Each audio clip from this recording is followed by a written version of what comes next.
நம்மளும் அவங்களும் பெரிய டிஃப்ரென்ஸ் இல்லை. நம்ம ஒன்று ஜெயிச்சிட்டோம், இன்னும் அவங்க ஒன்று ஜெயிக்கல, அவ்வளோதான்.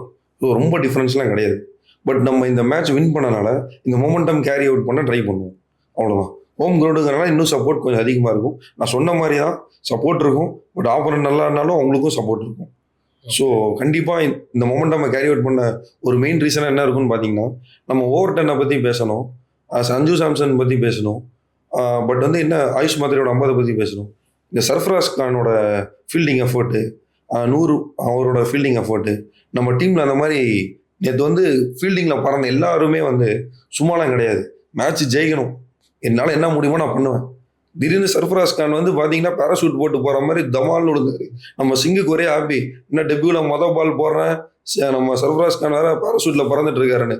அந்த அக்ஷர் படலுக்கு என்ன பண்ணுறேன்னே தெரியலாட்டி, என்னடா தாவி பிடிச்சிட்டேங்கிற மாதிரி அவர் பாட்டுக்கு போறாரு. அது எல்லாமே அந்த ஃபீல்டிங் தான். 100 அகமதோட ஸ்டாப்பு ஒரு 10 நிமிஷத்துல மேட்ச் மாறினது ஃபீல்டிங் தான் ரீசன். ஸோ அவங்க எல்லாருக்குமே கிரெடிட்ஸுங்க. ஆஸ் அ டீமா சூப்பராக பண்ணாங்க.